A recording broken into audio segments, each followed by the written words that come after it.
우리가 읽어가는 말씀이 사무엘상 11장 내용입니다.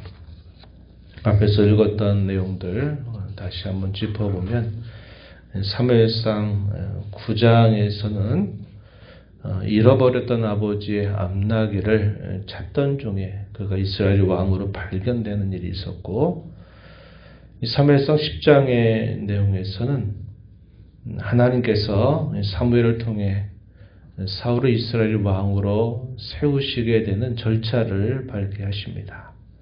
이스라엘의 각 지파들을 불러들여서 제비 뽑기 방식을 통하여 사울이 왕으로 지목을 받게 되는 과정을 보여주시게 됩니다.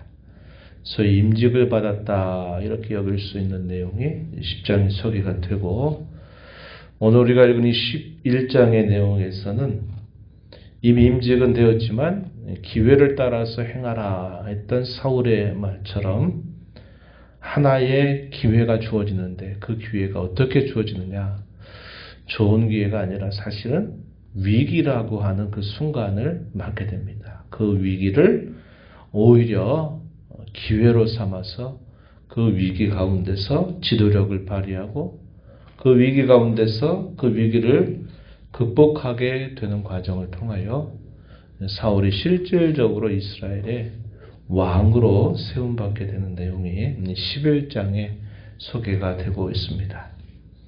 우리가 어떤 일들을 맡게 되면 그 일을 맡아서 이제 시작을 하게 되지만, 그 일에 맞는 실제적인 일들로 인정을 받으려면 시간이 필요한 것처럼 사울도 하나님 앞과 온 이스라엘 자손들 앞에 왕으로 세워졌다 하더라도 실질적으로 그가 정말 우리 왕이다라고 하는 계기가 필요한데, 그 계기가 위기를 통해서 찾아오게 되었다 하는 것을 우리가 살펴보게 됩니다. 어떤 위기였습니까? 암몬 족속을 이끌었던 나하스 왕이 군사들을 이끌고 길르앗 야베스 쪽으로 침공을 하게 됩니다. 침공을 해서 거기에 진을 치는데 얼마나 용기백배한지, 바로 치는 것도 아니라 대화를 하면서 일주일 동안의 말미까지도 허락하면서 기다리는 겁니다. 그런 정도로 용기백배하고 아주 담대했다라는 것을 볼 수 있습니다. 나하스 왕이 그들의 군사를 이끌고 이 길르앗 야베스 지역으로 찾아왔을 때 이 길르앗 야베스의 장로들은 그들과 협상하자고 이야기합니다. 우리와 언약을 세우면 우리가 너희를 섬기겠다 이렇게 이야기를 했습니다. 1절 끝부분에 우리와 언약하자, 그리하면 우리가 너를 섬기겠다. 사실상 협상이 아니라 그 내용은 무조건 따르겠다, 복종하겠다, 굴종하는 태도를 보이고 있는 겁니다. 그랬더니 나하스가 어떠한 모욕을 끼치게 되냐면 2절에 이렇게 말합니다. 내가 너희 오른 눈을 다 빼야 너희와 언약하겠다. 내가 온 이스라엘을 이같이 모욕할 것이다. 얼마나 자신감이 충만했는지, 이스라엘 자손들을 다 그와 같이 할 것이고 너희와 협상하는 일도 없을 것이고 너희의 말을 듣지도 않을 거다. 이런 식의 아주 완강한 태도를 보이게 됩니다. 길르앗 이 야베스 장로들이 뭐라고 말합니까? 일주일의 시간을 달라고 말합니다. 3절에 보면 우리가 이스라엘 온 지역의 전령들을 보내게 하라, 이렇게 허락해달라는 말이죠. 만약 우리를 구원할 자가 없게 된다면 너에게 그렇게 나아가겠다 이렇게 말합니다. 너희가 눈을 빼든지 어떻게 하든지 어쩔 수 없이 나아갈 수밖에 없다 이렇게 말하면서 일주일간의 유예를 요청을 하는데, 이 나하스 왕이 그것을 허용할 정도로 용기가 백배한 겁니다. 그래서 그렇게 하라는 거예요. 얼마나 자신감이 많으면 그렇게까지 하겠냐 하는 것이죠. 이러한 소식이 어디로 전해지게 되냐면 아래쪽에 있는 기브아 사람들에게 전령들을 보내서 그 소식을 알리게 됩니다. 이 기브아에는 사울이 있었던 것이죠. 이러한 소식이 전해지면서 백성들이 소리를 높여 우는데 그곳에 있는 많은 사람들이 그 슬픔에 깊은 슬픔에 잠기게 된 것을 우리가 알게 됩니다. 사울이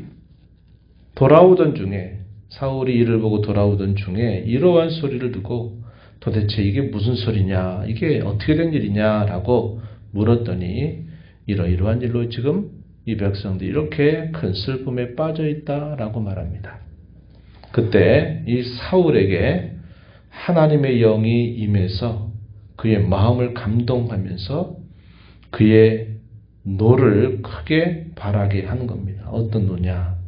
대적자들에 대한 의분입니다. 의분을 크게 일어나게 해서 이 사울이 어떤 행동을 했냐면 2마리의 소를 잡아가지고 그걸 각을 뜹니다. 각을 떠서 전령자들의 손에 그 각을 뜬 소를 다 보내면서 말합니다. 누구든지 나와서 사울과 사무엘을 따르지 않게 된다면 그들의 소가 다 이와 같이 될 것이다 라고 전령자들에게 이것을 다 이스라엘 전역에 보내게 됩니다.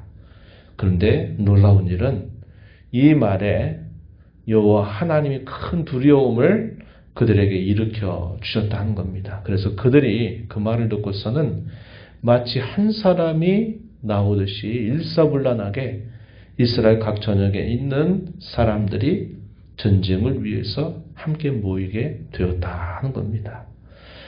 참 놀라운 일이죠.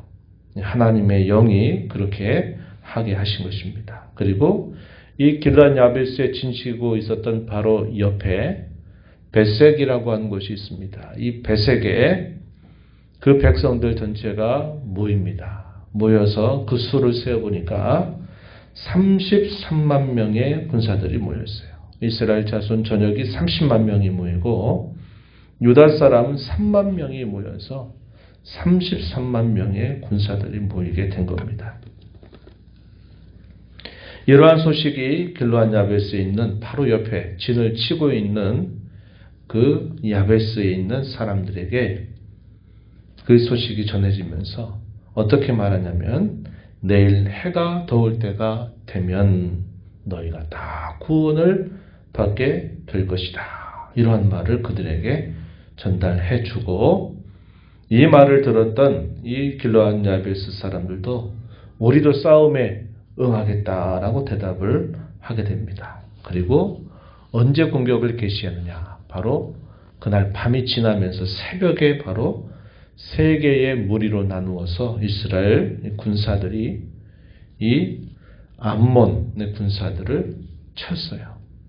그때부터 해가 더워질 때까지 계속적으로 그들을 쳤는데 결과가 어떻게 됐을까요? 11절 말씀 보니까 이튿날 사울이 백성을 3대로 나누고 새벽에 적진 한가운데로 들어가서 날이 더울 때까지 암몬 사람들을 치매 남은 자가 다 흩어져서 둘도 함께 한 사람이 없었다. 이렇게 말합니다. 일주일 동안 허용까지 하면서 그래야 뭐 그렇게 해봐라. 너희가 감히 나한테 뭐 한번 대적해보겠다고 말도 안 되는 소리 이렇게 생각하면서 기다리고 있는 동안에 갑자기 새벽에 이스라엘 군사들이 들이닥치니까 얼마나 당황했을까요? 벌써 이미 그 기계에 눌려버리게 된 겁니다. 그래서 결과는 2사람이 함께 흩어질 수도 없을 만큼 산산이 그들이 다 흩어져 버리고 큰 패배를 안게 되었다. 이렇게 이야기를 보게 되는 것이죠. 그리고 나서 이들이 이 승리의 기쁨을 누리게 됩니다. 큰 승리를 거두면서 기뻐하면서 이제 어떤 일이 있었냐면 사울이 왕되는 것에 대해서 불량한 태도를 취했던 사람들이 있었어요. 10장 마지막 절 보니까 그런 말 있죠. 어떤 불량배는 말하기를 이 사람이 어떻게 우리를 구원하겠느냐 하고 메시아 예물을 바치지 아니하였다. 그러나 사울은 잠잠하였다. 그런데 이 불량배들을 이제 처단하고 이제 우리가 나라를 새롭게 하자. 이렇게 사람들이 반대했던 그 세력들을 물리치자고 죽이자고 이렇게 이야기를 했을 때 사울이 어떻게 합니까? 만류하죠. 이런 하나님의 큰 구원의 날에 우리가 사람을 죽여서는 안 된다. 이 사울의 관용, 넓은 관용이 잘 드러나고 있다는 겁니다. 이렇게 우리가 해야 될 이유는 여호와께서 오늘 이스라엘 중에 구원을 베풀어 주셨기 때문이다. 그래서 그 모든 승리의 원인을 누구에게로 돌리느냐? 하나님께로 돌리면서 하나님께 영광을 돌리는 이 사울의 모습이 나타납니다. 사무엘이 그때 백성들을 독려합니다. 우리가 길갈로 가서 나라를 새롭게 세우자. 이렇게 백성들을 독려하고 온 백성들이 기쁜 마음으로 사울을 왕으로 받아들이고 그곳에서 여호와 하나님께 제사를 드리면서 함께 크게 기뻐하는 모습이 마지막 절에 소개가 되고 있습니다. 우리가 이런 내용들을 보면서 아까 초대에 말씀을 드렸던 것처럼 왕으로 임직을 받았지만 실제적인 지도력을 발휘하게 되는 계기가 바로 이 암몬 족속과의 전쟁 속에서 그것이 오히려 더 든든해지게 되는 계기가 되었다는 것을 우리가 살펴보게 됩니다. 길르앗 사람들, 길란 야벳 사람들 처음엔 어떻게 합니까? 다 무조건 섬기겠다고 굴종을 하는 태도를 보였어요. 왜 그럴까요? 대적자들에 대하여 큰 두려움을 안고 있었기 때문에 그렇습니다. 그런데 하나님께서 사울을 통해서 역사하시니까 어떻게 합니까? 이스라엘 자손들이 다 한 마음처럼 모아지고 움직이니까 사실상 이 암몬 족속들은 별것이 아니라 금방 그들은 다 결국 흩어져 버리게 되고 많은 일이 생겨나게 된 것이죠. 위기가 하나의 기회가 되었다 하는 겁니다. 위기를 더 큰 위기로 몰아넣는 건 뭘까요? 두려움이에요. 두려움. 이 두려움 때문에 그들이 싸울 만한 생각을 한 번도 하지도 못하고 우리 무조건 당신은 섬길 테니 우리와 언약을 맺자. 우리와 협상하자. 이렇게 말을 한 것입니다. 그 왜 그럴까요? 두려움 때문이다 하는 거예요. 우리가 어떤 일을 만나게 될 때 우리가 실제적으로 그 일이 닥치는 그 결과보다도 항상 우리가 더 큰 문제가 되는 건 뭐냐면 두려움을 느끼는 것이다 하는 겁니다. 두려움을 위기로 그런 두려움이 위기가 되고 그러나 그 위기를 오히려 믿음으로 극복하게 되면서 그것이 또 하나의 큰 전화위복의 계기가 되는 것을 우리가 살펴볼 수 있습니다. 어려움에 처해졌을 때 상황을 보게 되면 우리는 그런 두려움을 쉽게 가질 수 있게 돼요. 그럴 때 우리는 더욱더 하나님께 집중하는 자세를 가져야 되고 우리의 신앙에 집중하는 자세를 가져야 합니다. 눈에 보이는 것이 없고 귀에 들리는 것이 없다 하더라도 우리와 함께 하신 하나님이 누구이신가를 기억하면서 그 하나님을 더욱 집중하는 자세를 갖게 된다면 위기가 전화위복의 기회로 바뀔 수 있다는 것을 우리는 경험하게 될 것입니다. 사울을 왕으로 세우시고 그와 함께 하셔서 대적을 능히 이기게 하신 하나님의 도우심을 우리는 보게 되죠. 그리고 그 하나님의 도우심에 대하여 사울은 어떻게 응답했습니까? 그 모든 승리의 원인은 하나님께서 이루어 주신 것이다 라고 말하면서 하나님께 승리의 원인을 돌리고 자신을 반대했던 사람들에게조차 그들을 용서하고 품어주는 이런 사울의 모습을 우리가 보게 됩니다. 이것이 진정한 대리적 왕의 모습이다 하는 것을 우리가 살펴볼 수 있어요. 하나님이 자기 백성들을 위하시는 반면에 또 이스라엘의 왕은 하나님을 위하는 이런 이상적인 모습을 잘 드러내게 되는 내용을 우리가 살펴보게 됩니다. 우리가 이 땅에 살면서 언제나 우리를 도우시는 하나님 앞에 늘 신뢰하면서 또 모든 그 기쁨과 승리를 하나님께 영광을 돌려드리는 저와 여러분의 삶을 살아갈 때 이것이 가장 멋지고 또 가장 행복하게 살아가는 삶의 모습이 됨을 배우게 됩니다. 이러한 삶을 살아가는 저와 여러분 되도록 함께 기도하시고 힘써 나가는 우리 모두가 되기를 바랍니다. 하나님 아버지 감사합니다. 지난밤도 아버지 은혜로 쉬게 하셨다가 이 새벽 시간 또 저희들을 깨워주셔서 오늘도 주의 말씀을 함께 읽고 그 말씀 속에 역사하신 하나님의 손길을 보게 하시고 저희가 하나님 앞에 어떠한 자로 살아야 될지를 교훈받게 하심을 감사드립니다. 큰 위기를 만났습니다. 그 위기 앞에 두려움에 사로잡혀 있었던 그들은 굴종의 태도를 보이게 되지만 사울을 역사하셔서 사울을 통하 이스라엘 군사를 모으시고 그들의 모든 그 완악함을 일순간에 다 패배케 하고 승리를 얻게 하신 그 하나님의 역사를 보면서 그들의 위기가 오히려 기쁨과 감사와 즐거움으로 바뀌게 되는 계기를 마련하게 됨을 봅니다.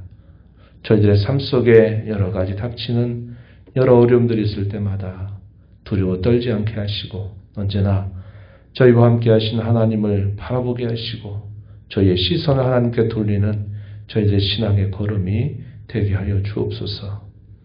하나님 베풀어 주신 모든 일들에 대하여 모든 영광을 하나님께 올려드리고 돌려드리는 저희들의 삶이 되어서 하나님 앞에 늘 행복하고 복된 삶을 살아가는 저희들 되도록 인도하여 주옵소서.